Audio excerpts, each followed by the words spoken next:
What's up, everybody? Jenna here, and I'm talking with the cast of a movie that I have been very, very excited for years at this point. Red Sonja. Hi, everybody. Hi. Woo! So, first and foremost, welcome to San Diego Comic-Con. What is it like to be here in person and kind of celebrating the movie with the fans?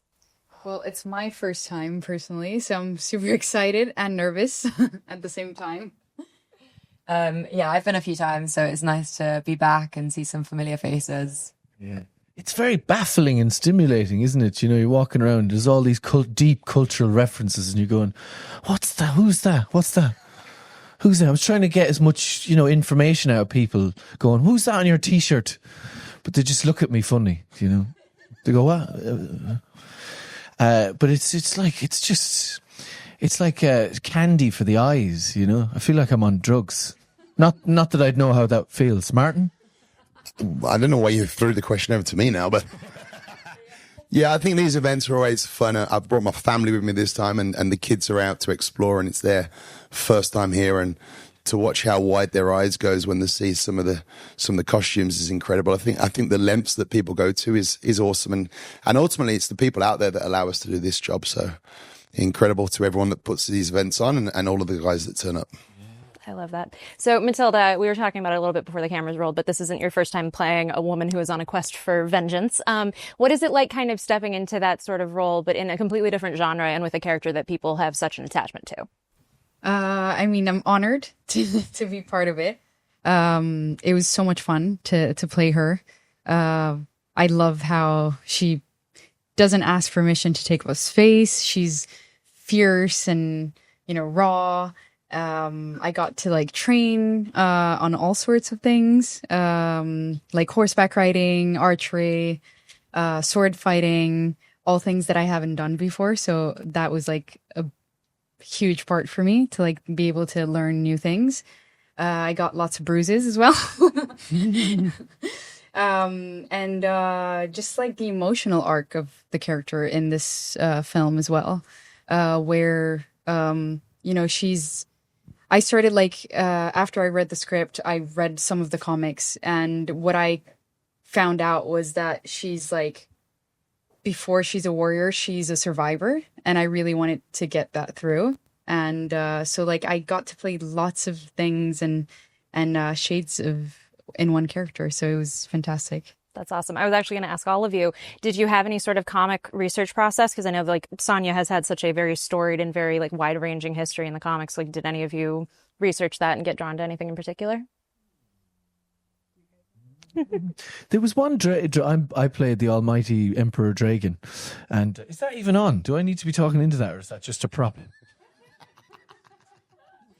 All right. Well, there's one thing in the comic book about Dragon which was interesting, where it's real sort of a comment on capitalism, where he's an emperor who's had this prophecy said to him, where as soon as he stops expanding his empire, he'll die. As soon as the empire stops expanding and starts to shrink, he's dead. So he feels like he's sort of a slave to expansion, and that felt I suppose very prescient for the times we live in, where reckless expansion by oligarch tech bros seems to be highly encouraged, especially in this part of the world, when they're allowed to have $300 billion in their bank account, and some people can't have health insurance. So he's a bit like that. Emperor Dragon. He's a slave to global domination. It's a kind of mental illness. So kind of going off of that with the villain of it all, both of you have experience in the comic book world, but what was it like to not only step into this specific world, but to be playing such delicious antagonists? Yeah. Delicious, you say? Tasty. Okay, hi. Yeah, I've been fortunate enough to play quite a lot of villains in my career so far. Don't know why. Definitely not typecasted. I think it's the British accent, but hey. But yeah, this is most of the stuff that I've done personally has been superhero stuff. So this being more fantasy was, I guess, a new plate to step up to. And, you know, every scene with Robbie is fun anyway. But, you know, exploring the dynamics between not one, but two villains, and actually, not to, you know, give away any spoilers, but I think my character unravels nicely throughout the film, and you end up seeing that really that there's more to her than just being a villain, and that even her relationship with Sonja runs deeper. So yeah, for me it was almost a completely new experience of playing this type of villain. That's cool. Robert, do you have anything to add? Oh, it was wonderful to do scenes with you. You know, the dynamic between our two characters was sort of strange and somewhat kind of incestuous, wasn't it? Because we both come from real adversity, slavery, and we managed to kind of struggle our way out of that and end up in charge, you know? So there's this sort of poverty mindset that these two characters share. And there's also kind of a power struggle. And there's almost this kind of romantic vein between them. But it's underpinned by more of like a brother-sister kind of dynamic, you know? So there's a very strange push and pull going on, you know? And I think my character, Dragon, he's either asexual or he just hates his own sexual organs. You know what I mean? He just looks down at them at night and goes, God, I hate you. I despise you. One day I'll have my vengeance on you. I did wonder what was coming out of the room. Becomes a wreck. It becomes even worse. But also you and we had some really lovely... Let's stop that there. We're not going to bring bestiality into this conversation. No, because you are sort of part magical animal creature. Part magical animal creature and part horny by the sounds of it. I did want to ask Martin, like, you've been in a fair share of franchises as well, but I can imagine putting on the prosthetics and playing this specific character has to be a fundamentally different experience. What was that like? It was incredible. It was one of those experiences that you soon forget the process and the pain, but you get like a PTSD to the smell of glue. That was where we connected, obviously, you in your teenage years and me when I was going through makeup. But it was about 5 to 6 hours some days prep, and then it made it worse. We had a couple of scenes where we created the elements, and there was a hell of a lot of wind and rain, and to try and keep your eyes open when the rain hits and the wind hits and the makeup's running into your eyes and you've got lenses on at the same time.